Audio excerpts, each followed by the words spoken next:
A man is dead after crashing into a tree on Eastern Parkway and Baxter Avenue today. Thanks for joining us here on the night at 6:30. I'm Alex Dieterer. LMPD was called to the scene just after 9:30 this morning. They noticed an unconscious man inside his vehicle, which had hit a nearby tree. Officers say the man was pronounced dead at the scene, and this still is an ongoing investigation.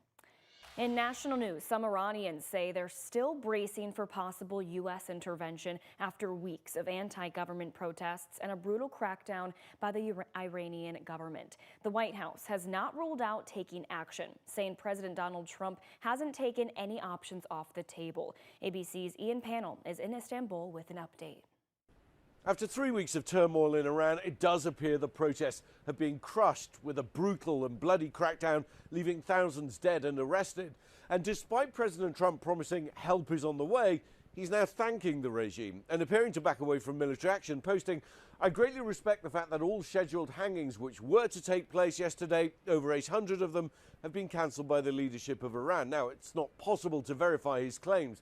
And despite President Trump's words of respect towards Iran's leadership, this morning Iran's Supreme Leader Ayatollah Khamenei slamming President Trump on X, saying he's the main culprit for the killings, writing, "We find the US president guilty due to the casualties, damages and slander he inflicted upon the Iranian nation." And in a sign that the crisis may not have entirely passed, the Pentagon expected to send more military assets to the Middle East, possibly including the USS Lincoln carrier strike group, seen here steaming towards the region. Ian Pannell, ABC News in Istanbul.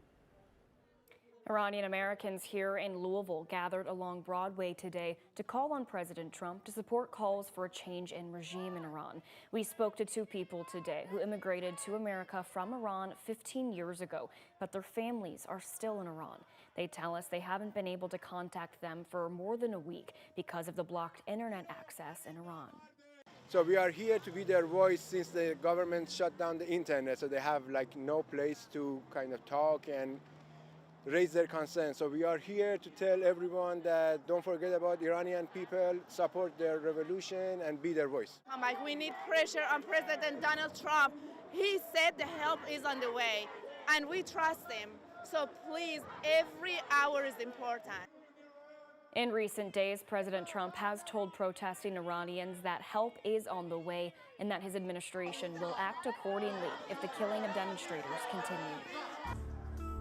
Not guilty by reason of insanity. That was the verdict in a case where a 6-year-old boy was stabbed in the middle of the night in Versailles, Kentucky back in 2015. Under House Bill 422, filed Friday, the insanity defense would disappear. While the bill has 32 supporters, there are still many more steps that need to be taken before becoming law. The family of the 6-year-old, Logan Tipton, support the move. They've criticized Kentucky's criminal justice system after their son's killer, Ronald Exantis, was released from prison. Exantis served less than half of his 20-year sentence for assaulting Logan's father and sisters.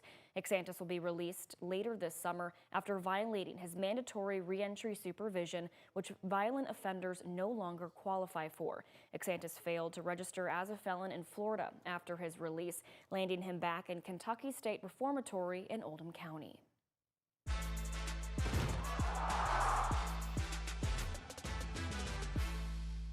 Right now, thousands are making their way down to Hard Rock Stadium in Miami. Indiana's Governor Mike Braun declared yesterday as Crimson and Cream Day as the Hoosiers are gearing up for their big championship.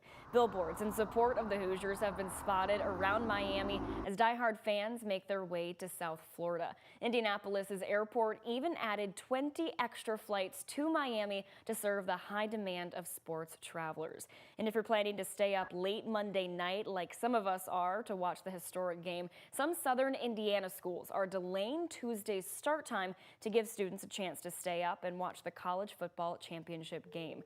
Holy Family Catholic School in New Albany will have a 2-hour delay, and classes will start at 10 a.m. for students at Our Lady of Providence High School. You can look for any additional delays on our website at WHAS11.com.